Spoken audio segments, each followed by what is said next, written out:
Hi, Joe.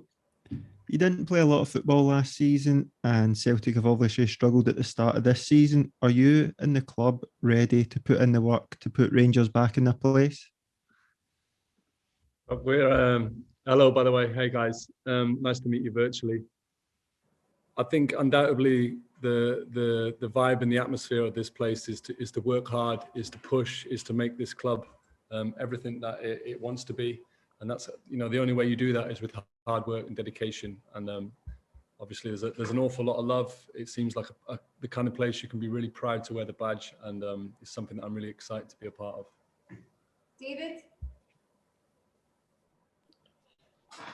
Hi Joe, I wonder what advice Fraser Foster gave you about playing for Celtic, and having had the experience of VAR in the English Premier League, do you think it would be a good introduction to Scotland? One question, David, so we're going to go with the Fraser Foster one, thank you. Yeah, the political one's getting dodged there, David. Look, Fraser's got nothing but love for this place. He has done, I'm close with him on and off the field, supported him whilst he was here. And, I saw what it did for him and what it did for his career and what it did for him as a person.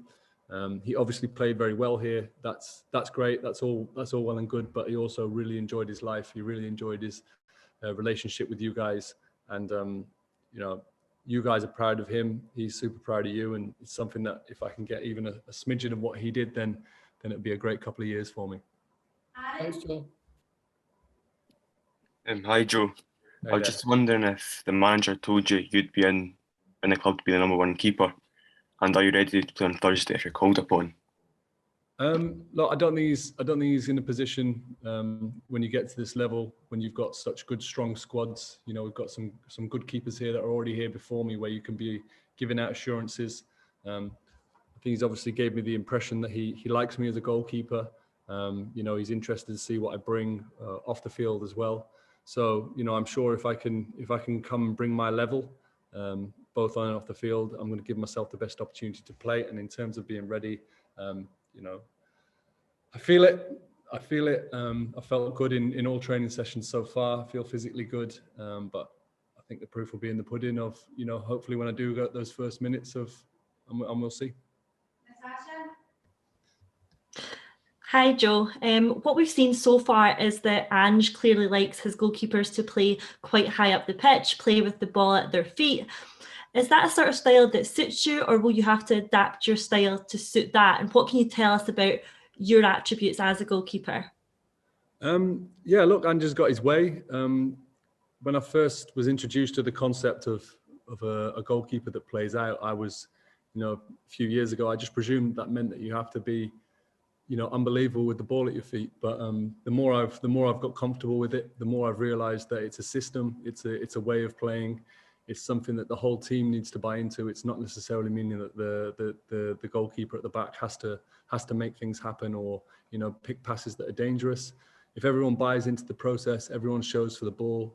Ultimately, it's 10, 15-yard passes that we grew up learning. It's when you learn to play football, that's what you learn to do. So it's all about decisions. It's all about movement. And, I feel that if we work hard as a team, if we work hard as a unit to make it as easy as we can for each other, then certainly I can play a part in that. Ryan? Hi Joe, I read an article about you talking about the youth prospects at Spurs, such as Dane Scarlett and Niall John. Do you feel responsibility as a more experienced professional to help the younger players coming through at whatever club you're at? And do you feel that you can do that at Celtic with our current crop of talent? I don't feel a responsibility. It's just something that I naturally see and naturally want from guys. Whatever I've done in this game, I've got an awful lot of experience. I've seen a lot. I've been around a lot. I've been around world-class talent, and I think I've got a kind of common message to people when it comes to being at the start of the ladder. It's hard work and dedication. It's remaining humble, trying to see things, put things in perspective. And that's a message that I try to pass on. The two guys that you've just referenced there, I've really, really enjoyed seeing and starting to work out what they can and can't do in the game. But it's a pretty clear message, and it kind of runs throughout, but it's easier to install in young players who, when you're 16, 17, 18 years old and you haven't potentially you have the world at your feet. Kind of simplifying it for them, making it really simple. It's all down to the hard work and dedication, and you're going to get out what you put in, no matter what your talent is. I think the hard work, dedication, and remaining humble is something really key. Declan? Hi Joe, welcome to Celtic. Just to ask you, you come into the squad as one of the more experienced pros in the past couple of seasons. We've lost a few characters from our team. What can you bring to the Celtic dressing room?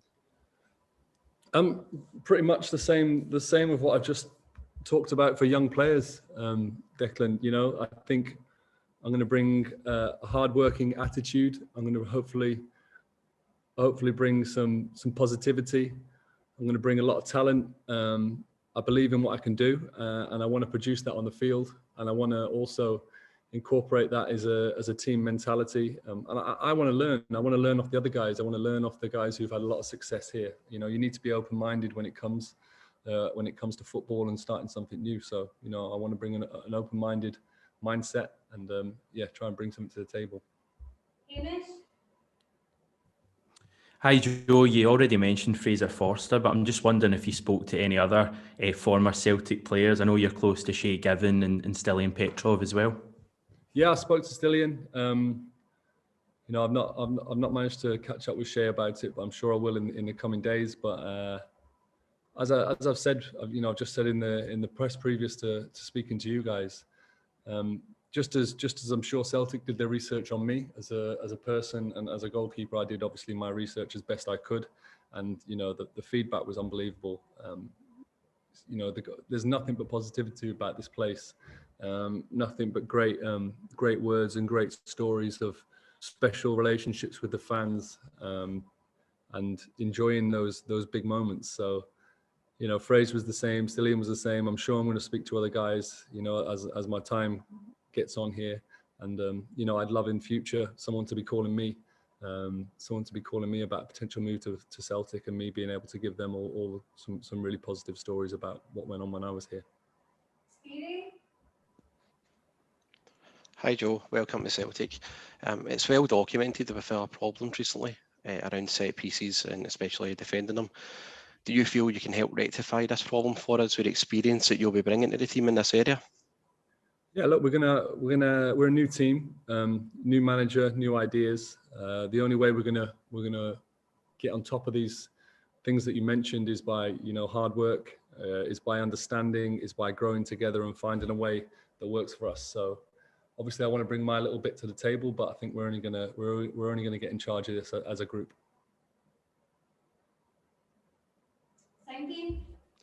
Welcome to Celtic, Joe. Joe, you've played at the highest level. You've won Premier League titles. You've played at World Cups. You've played at Euros. What keeps you motivated at this point in your career? I love football. I absolutely love it. You know, it's a question that, yeah, a few times I've had to ask myself. A few kicks in the nether regions, but I love football, and you know, I've always spoken to my family about it. I love it just as much as when I was lifting Premier League titles and playing in World Cups, as you said.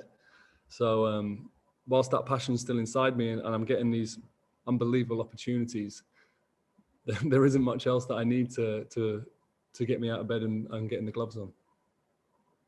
Paul?